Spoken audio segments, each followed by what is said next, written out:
So I'll be talking on cataracts with extreme axial lengths.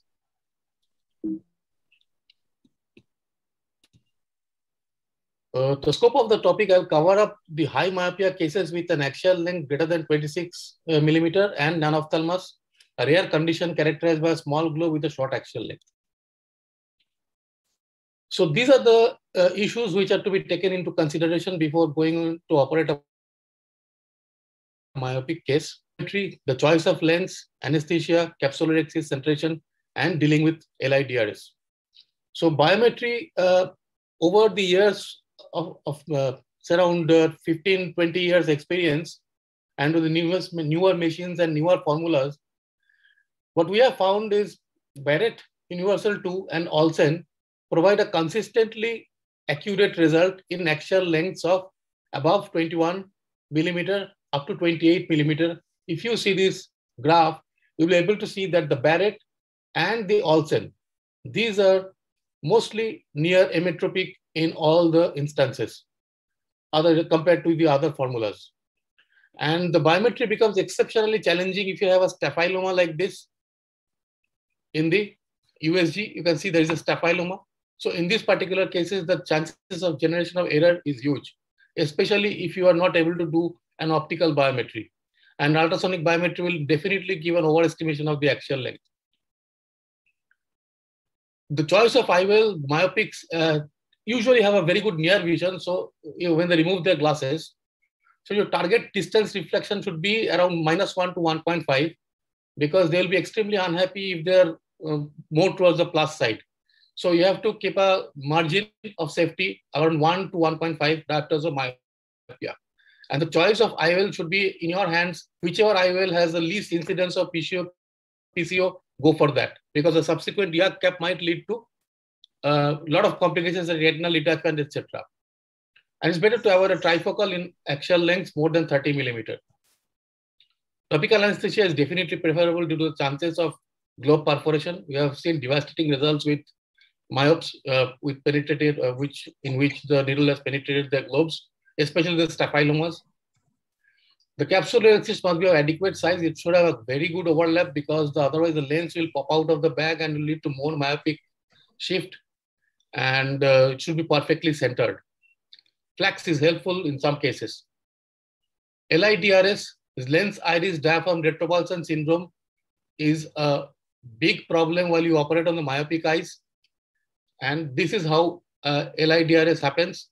So when you go in with your phaco probe with a full bottle height, see, the pupil gets hugely dilated. So in this particular instance,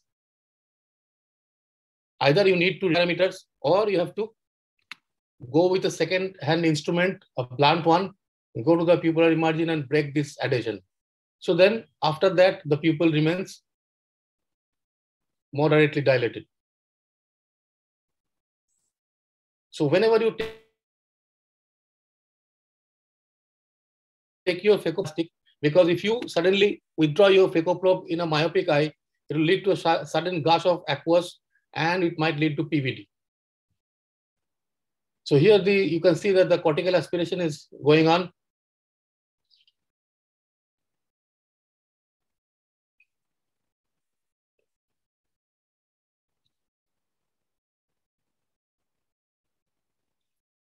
And now I'm putting the IOL in the bag. And you must notice at this point of time that I have disengaged my left hand irrigating instrument and keeping always the antechamber pressure at a constant level. You never allow that to fluctuate, because in myopia, if you allow the chamber to fluctuate, it will cause devastating results. So the lens goes in.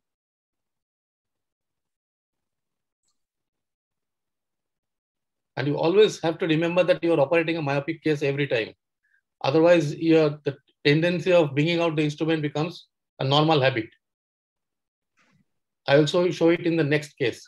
So after the cortical aspiration and the visco wash and the lens placement was done, see, I am hydrating the wound, keeping the irrigation in place so that the chamber is always maintained. So as soon as I take out the left-hand instrument, I hydrate that area. I never elapse. So this is one of the key things you have to remember while operating a myopic case.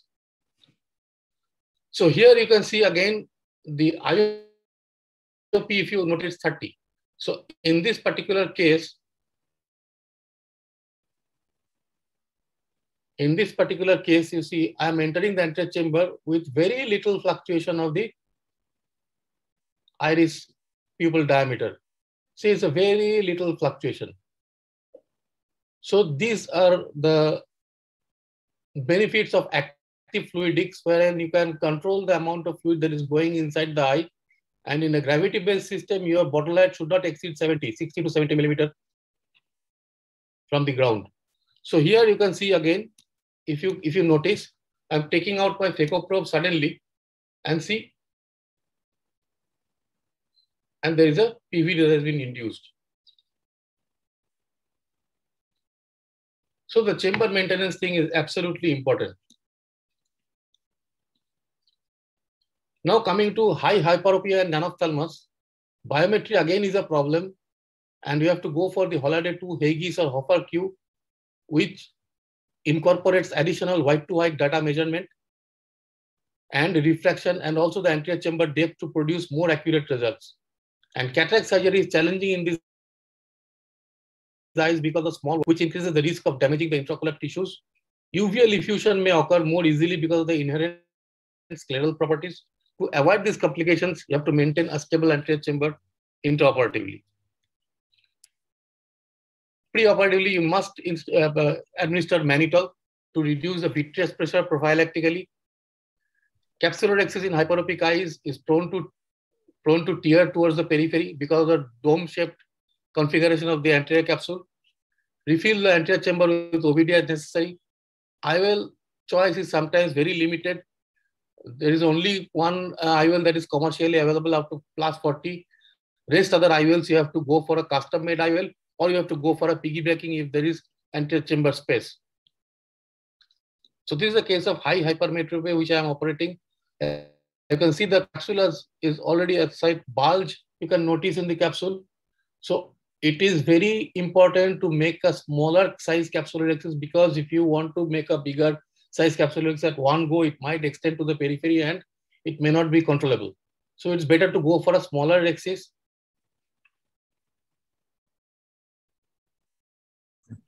Hydro procedure.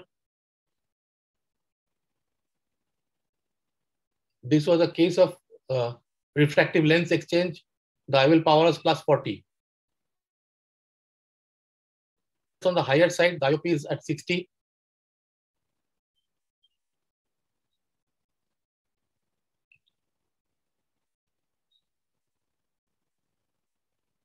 Cortical aspiration is carried out.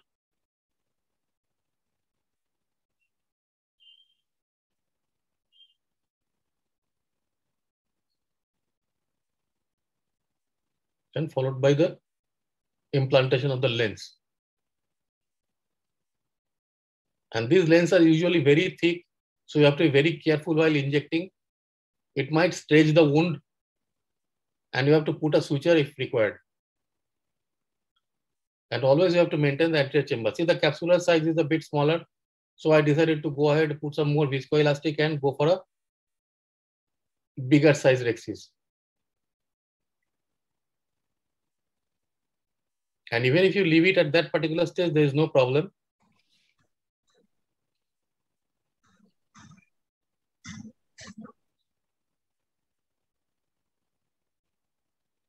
And over here, if you can see I usually set my parameters to different modes and name them, code name them, like this AMBT pi is one such code name.